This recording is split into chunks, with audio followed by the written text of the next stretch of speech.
Tujuan dari tahap pelaksanaan adalah untuk mewujudkan bangunan yang dibutuhkan oleh pemilik proyek dan sudah dirancang oleh konsultan perencana dalam batasan biaya dan waktu yang telah disepakati serta dengan kualitas yang telah disyaratkan.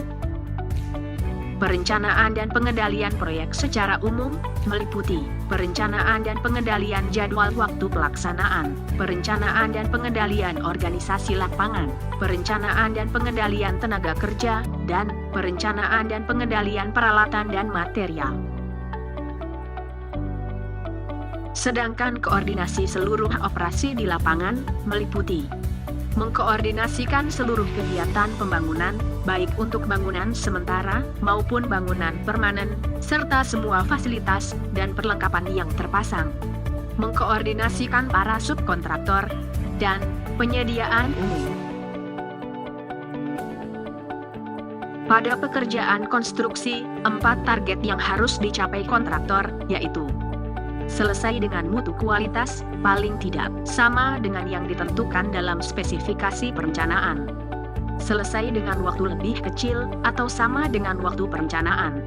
Selesai dengan biaya paling tidak sama dengan biaya yang direncanakan. Selesai dengan tidak menimbulkan dampak lingkungan, seperti sosial, fisik, dan administratif. Terdapat beberapa kriteria risiko pada pekerjaan konstruksi, terdiri dari kriteria risiko kecil, mencakup pekerjaan konstruksi yang pelaksanaannya tidak membahayakan keselamatan umum dan harta benda. Kriteria risiko sedang, mencakup pekerjaan konstruksi yang pelaksanaannya dapat berisiko membahayakan keselamatan umum, harta benda, dan jiwa manusia. Kriteria risiko tinggi, mencakup pekerjaan konstruksi yang pelaksanaannya berisiko sangat membahayakan keselamatan umum, harta benda, jiwa manusia, dan lingkungan. Dalam PP 29 tahun 2000 tentang penyelenggaraan jasa konstruksi, pada pasal 26, membagi menjadi beberapa kriteria risiko, yaitu dalam perencanaan pekerjaan konstruksi, dengan pekerjaan risiko tinggi, harus dilakukan prastudi kelayakan, studi kelayakan, perencanaan umum, dan perencanaan teknik.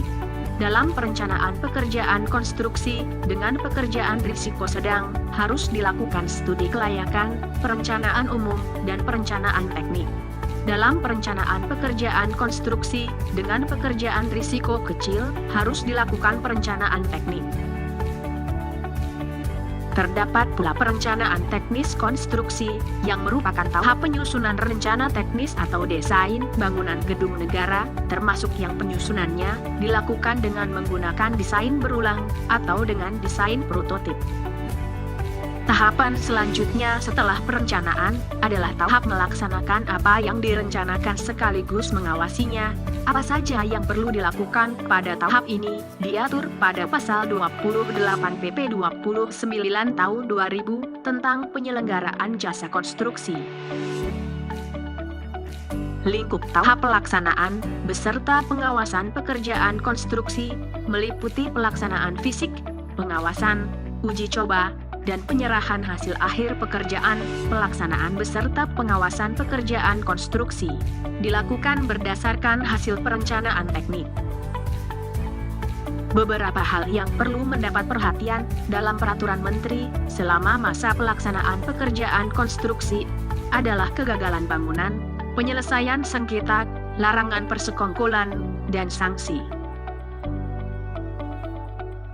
Kegagalan pekerjaan konstruksi adalah keadaan hasil pekerjaan konstruksi yang tidak sesuai dengan spesifikasi pekerjaan sebagaimana disepakati dalam kontrak kerja konstruksi, baik sebagian maupun keseluruhan, sebagai akibat kesalahan pengguna jasa atau penyedia jasa.